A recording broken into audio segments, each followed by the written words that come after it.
Agradecemos al diputado Carlos Heller, presidente de la Comisión de Presupuesto, por este rato con la segunda edición de TV. ¿Cómo anda, diputado? ¿Pudo celebrar el carnaval? ¿Cómo te va? ¿Qué tal? ¿Cómo va? Muy bien. ¿Celebró el carnaval? No, descansé. Bueno, es otra de las posibilidades. Pero no obedece a ninguna decisión por ninguna razón especial. Simplemente aproveché para descansar. ¿Le gusta el feriado carnaval? ¿Es una fiesta que le interesa, que le parece? Todos los feriados me gustan, Alma. Sí, pero este es particular, es una fiesta de 4 días. Es sí, claro, bueno. Muy linda. Cuando uno hace planes para irse a algún lado y demás, pero no, yo me quedé en casa. No me quedé en casa. A ver, fui a la cancha. Bien. El domingo fui a la cancha, después fui también a cenar con los que van conmigo a la cancha, amigos, perfecto, hijos, nietos. ¿Y la Boca? Y después Y la Boca es uno de los pilares del carnaval porteño, además, ahí por las inmediaciones. Sí, claro, siempre. El carnaval es muy lindo, las murgas son algo muy, muy atractivo, muy divertido y muy popular. Son una expresión de sentimiento popular. Fíjate que se han producido incluso algunas controversias alrededor del tema del carnaval, porque se ve que hay gente que le molesta y no le gustan los corsos, las murgas. Pero bueno, pero es nunca comprensible. Se han prohibido, pero igual siempre el carnaval resiste año tras año, siglo tras siglo, es la fiesta más antigua que existe. Acordate que la dictadura lo eliminó, inclusive. Exacto. ¿No? Sí. La dictadura lo eliminó. Entonces, cuando uno mira a los que lo resisten y demás, puede sacar algunos y hacer un poco. Total. Y las cosas no son, si todas tienen alguna razón, siempre. Sí.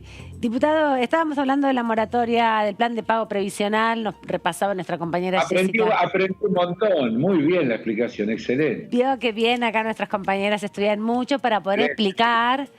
Y ahora, después de lo técnico que explicó mi compañera Jessica Calcaño, bueno, más lo político. ¿Por qué cree que hay sectores que no quieren darle la posibilidad al oficialismo de debatir en el recinto y que están propiciando, bueno, que no se pueda sesionar en extraordinarias? Se convocó al último día, ya no hay margen para tratamiento de estos proyectos fuera del periodo ordinario. Sí, a ver, hagamos un poquito de historia. Porque recién tu compañera, en todo ese excelente informe que hizo, también mostraba que en el Senado, los senadores y las senadoras de la oposición o se abstuvieron o votaron en contra. Y en la Comisión de Presupuesto de la Cámara de Diputados, cuando lo tratamos, también. Y cuando uno repasa el día que lo tratamos en la comisión, escuchamos argumentos profundos de algunos legisladores y legisladoras que en realidad lo ven como parte del gasto público y de las cosas que ellos creen que hay que controlar y eliminar, y no están de acuerdo. En realidad, más allá del tema controversial del juicio político y de la negativa a tratar otros temas por el juicio político, lo cual en sí mismo solo tiene 2 lecturas: o es un chantaje o es un disparate, porque de otra manera no se lo puede interpretar.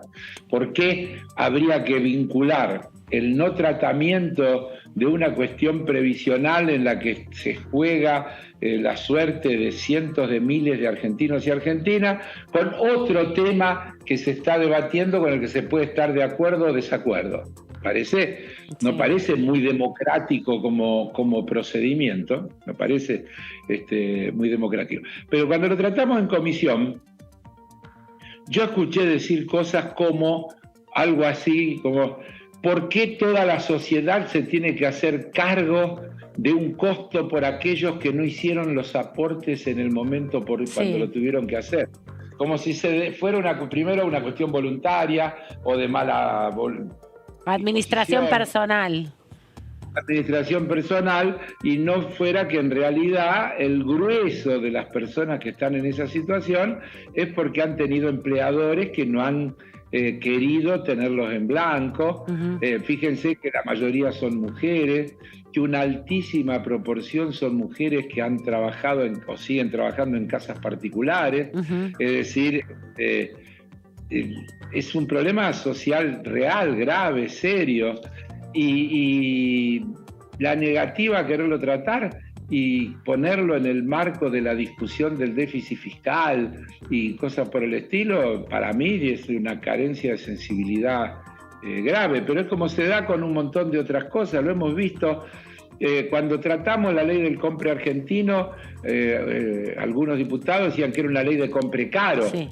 El otro día yo veía al presidente de los Estados Unidos inaugurando el periodo de sesiones, dando como un gran logro que todas las obras de infraestructura que se iban a hacer en los Estados Unidos se iban a hacer utilizando solo materiales producidos en los Estados Unidos. Y lo dijo enfáticamente y lo reiteró. Todo lo que se utiliza, desde el cemento al cable, al acero, ¿verdad? Todo lo que se hará con materiales producidos en Estados Unidos. Cuando uno dice compre argentino, no está hablando solo del precio, está hablando de trabajo, está hablando de que si se compra argentino se crea trabajo. Si se compra argentino, esos trabajadores se convierten en consumidores. Si son consumidores, pagan impuestos. Si pagan impuestos, mejora la situación fiscal. Es otra manera de leer la realidad y de encarar estas cuestiones. Así que, mira, es un tema de modelo de país. Lo que está en discusión es qué modelo de país queremos, en qué modelo de país queremos vivir. Y eso se da alrededor de cada debate, por más que lo quieran vestir por más que lo vistan de seda, mono se queda. Bueno, acá diputado, Jessica Calcaño lo saluda, buenas tardes. Felicitaciones. Muchas gracias. Usted decía que escuchamos a Juntos por el Cambio, muchos de los argumentos que utilizan para oponerse a la moratoria es que implica un gasto y que hay que achicar ese gasto, ¿no? Ahora, también hemos leído distintos documentos del Fondo Monetario Internacional que plantean argumentos similares y que incluso promueven la baja de la de jubilaciones porque hablan de que es un debate mundial. Digo, en Francia se está discutiendo elevar la edad jubilatoria, hay distintas protestas. Bueno, o sea, la Argentina tiene firmado también un acuerdo con el FMI y pide permanentemente achicar el gasto fiscal. ¿Cómo ve? Argentina tiene firmado un acuerdo con el Fondo Monetario Internacional en el que este año 2022 que terminó tenía que llevar el gasto fiscal a 2,5 y fue 2,4, y en este año que hemos iniciado lo tiene que llevar a 1,9, y eso es lo que tiene que lograr. El resto son opiniones. Yo no comparto para nada esas opiniones, ni las del Fondo Monetario, ni las coincidentes de Juntos por el Cambio. Yo creo que hay que pensar en que hay cosas que no son un gasto, que es una inversión que la sociedad hace en proteger a los sectores más vulnerables, a los más débiles. Y esto es una cosa permanente. Los que no quieren regular son los que no necesitan regular porque su poder y su potencia les da lo que aspiran y no necesitan de regulaciones. Por eso los conservadores siempre están en contra de las regulaciones, porque se trata de conservar lo que tienen. Cuando vos querés cambiar cómo se acumula y cómo se distribuye, quién se beneficia, cuando vos tenés un mundo donde de pronto el 1% de la población tiene más riqueza que el otro 99%, si no lo cambiás con políticas públicas, eso cada vez está peor, porque los números son cada vez más graves, en el mundo entero. Entonces esta discusión está planteada también en el mundo entero. Lo que pasa que, insisto, hoy hay una discusión, en la Argentina quieren bajar los impuestos y en los países centrales se está discutiendo cómo cobrarle impuestos a las grandes corporaciones, que aprovechando determinadas cuestiones, por ejemplo, y la tecnología que hoy se dispone, te facturan desde países de baja tributación. Y entonces de pronto vos te encontrás con que todas esas empresas tienen su sede fiscal en países de bajísima tributación y los países donde esas empresas están instaladas se quedan sin esos ingresos. Eso se está discutiendo en el mundo entero. Es una barbaridad, porque acrecienta las ganancias. Yo hoy miraba algunas noticias de las ganancias de algunas de esas grandes corporaciones. Estamos en época ya, mitad de febrero, marzo, van a empezar a aparecer los balances, y todas han ganado más guita, el mundo se ha empobrecido, hay más pobres y los ricos son más ricos. Se concentró. ¿Cómo se puede defender ese mundo? ¿Cómo se puede defender ese mundo? ¿Y cómo se puede suponer que ese mundo se arregla solo sacando regulación? Entonces, si en vez de tener un sistema que haga que la gente tenga aporte, eliminamos la responsabilidad de que los empleadores tengan que aportar y entonces el asunto se va a arreglar. Es un poco demencial. O es tomarnos el pelo a todos. Sí. ¿Qué tal, Heller? ¿Cómo le va? Buenas tardes. Acá lo saluda Antonio Ricovene. Yo quería preguntarle, bueno, uno tiende a pensar que el quórum finalmente se va a dar y que posiblemente haya una sesión. En caso de que no suceda, se venían analizando, y también es algo que comentábamos con Jessica en el informe, la posibilidad de, bueno, de si no se puede, no se pudo avanzar en distintos momentos con este proyecto, avanzar en un decreto o en una nueva prórroga de la moratoria anterior. ¿Qué posibilidad ve de que eso suceda? Algunos diputados exigían dentro del bloque que fuera necesariamente por una ley por cuestiones de reglamentación. Otros decían, bueno, si no se puede, tiene que haber una moratoria porque va a haber que dar respuesta. No se puede dejar a esta cantidad de jubilados y jubiladas con la PUAM. En ese debate, ¿usted en dónde se para? A ver, hay argumentos como siempre diversos y tratemos de analizarlos juntos. Por favor. No hay duda de que es mucho mejor que esto sea por ley, porque estamos hablando de una cosa de carácter permanente como es la jubilación.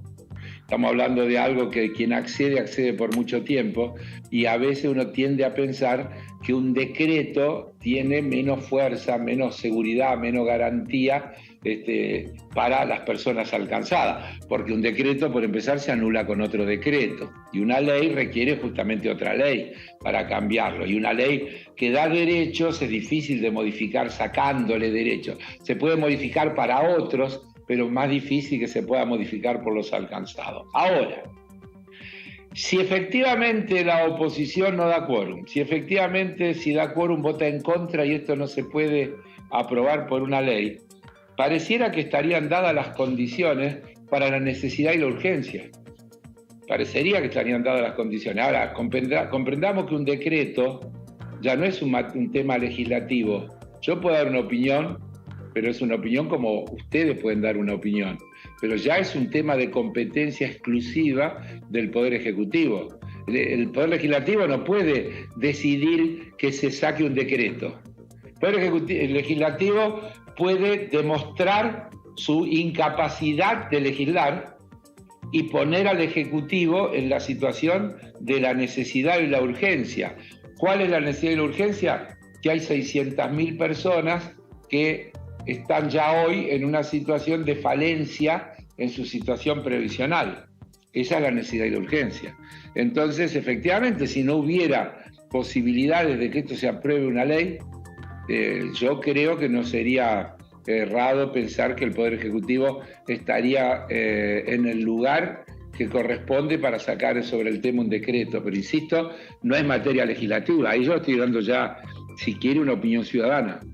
Diputado, ¿qué tal? Melissa Jofré lo saluda. Lo quería consultar porque hay uno de los temas del temario de extraordinarias que sí se estuvo debatiendo y que alcanzaron el dictamen en la Comisión de Presupuesto, la que preside, que es el de monotributo tecnológico, pero no se incluyó para esta sesión.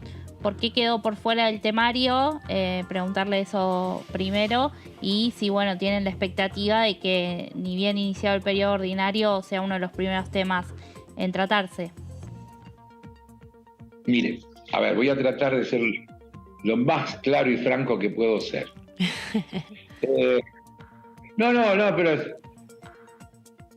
las cosas no se definen por si son buenas o malas, se definen por si tienen mayoría o no tienen mayoría. Yo no estoy en la negociación política en el interbloque, esto es responsabilidad de la presidencia de la Cámara y de la presidencia del bloque. Debo creer, porque creo en los compañeros y compañeras que tienen esas responsabilidades, que el temario que se puso es el que tiene posibilidades de ser tratado, porque no hubo acuerdo para más. Porque si no, ¿por qué nosotros no pondríamos más temas si los hemos llevado a las comisiones? El tema del monotributo es un proyecto del Poder Ejecutivo puesto en extraordinaria que nosotros hemos tratado y le hemos dado dictamen. Por lo tanto, nosotros estamos a favor de que se trate. Si no está en el orden del día, es porque en las negociaciones que ha habido con otros sectores para tratar de construir una mayoría que permita en primer lugar tener quórum y en segundo lugar que se apruebe un temario mínimo. Eso es lo que se logró. El Parlamento tiene una continuidad. El 1 de marzo está la Asamblea Legislativa, hablará el presidente y quedará inaugurado el periodo ordinario de sesiones. A partir de esa inauguración del periodo ordinario de sesiones, obviamente están abiertas todas las posibilidades de convocatorias a sesión, pero siempre vamos a estar en la misma situación de que esas convocatorias requieren acuerdos parlamentarios que garanticen el número, si no terminan siendo testimoniales, como fue la que hicimos en diciembre. Todos estos temas estaban en el orden del día de la reunión de diciembre, sí. que era la extensión del periodo ordinario. Ustedes recuerdan, el Poder Ejecutivo, el periodo ordinario terminó el 30 de noviembre. ¿Qué hizo el Poder Ejecutivo? Extendió el periodo ordinario hasta el 31 de diciembre. Eso significaba que podíamos seguir tratando todos los temas. No se pudo tratar. Llamó a extraordinarias y mandó un temario. Bueno, ahí estamos con lo mínimo que estamos pudiendo tratar, que yo debo pensar es con lo que hay un consenso mínimo para tratar de lograr que el martes que viene haya quórum y en el último día de sesiones extraordinarias podamos por lo menos dar cumplimiento a un par de temas. Uno, los dos son muy importantes, porque el otro, el de las historias clínicas, también es un tema de la digitalización de la historia clínica, es un tema fundamental. No emociona a nadie, así dicho, pero es un avance enorme, sobre todo para la gente de menos recursos, que esa digitalización de las historias clínicas va a facilitar el tratamiento posterior de esas personas de menos recursos en los distintos centros de salud que la Argentina tiene. Así que también es algo que hay que valorar como un avance positivo, ¿no? Así que esto es lo que les quiero contestar. Diputado, ¿lo puedo también retrotraer un poco al debate del presupuesto 2022? Que tuvimos una novedad cuando se desarrolló todo el debate, que tuvo una ardua tarea que realizó la separata que presentó el ministro Sergio Massa, donde se detallan los distintos beneficios impositivos que reciben sectores más concentrados de la economía, podríamos decir, o sea, desde minería, economía de conocimiento, construcción. La Comisión de Presupuesto y Hacienda que usted preside, ¿le interesaría convocar a esos sectores que se habían planteado en su momento en el debate de presupuesto para que justifiquen si esos beneficios están bien, están mal, si se podrían destinar a la construcción de barrios populares, a otras cosas? Está omitiendo una cosa importante. Quisimos tratar uno que es uno de los más grandes que estaba en la separata, que es el que tiene que ver con el Poder Judicial y ganancias del Poder Judicial. Y perdimos, no lo pudimos aprobar. Fíjese que lea la separata y va a ver que el peso que tiene el tema de ganancias del Poder Judicial. Y no pudimos, porque la filosofía, para decirlo de la manera más cuidadosa que puedo, que tienen el bloque opositor mayoritario y al que se le suman en general varios de los otros, es que la Argentina tiene que rebajar impuestos y no cobrar más impuestos, y todo el tiempo nos están corriendo. Yo hablaba recién del compre argentino y ahí tuvimos cada tema que se plantea, discutimos el tema de esta cuestión previsional y otra vez siempre está planteado en temas fiscales. cuando no se entiende que una política correcta es una política que apunte a que los que más capacidad contributiva tienen aporten más y que eso permita aliviar a los demás, esa es la mejor política, entonces estamos en un diálogo de sordos, porque hablamos de cosas diferentes, No es un tema de entender o no entender. Ideológicamente piensan distinto y defienden otros intereses. Claramente, no se engañen, es así. Entonces, no se trata porque no quieren que se trate. No se trata porque no hay voluntad política para tratarlo. Por otro lado, la separata tenía este sano objetivo de mostrar, la separata era nada más que eso, una separata. Miren, acá hay todo esto que podría ser materia de discusión para generar mejores ingresos fiscales.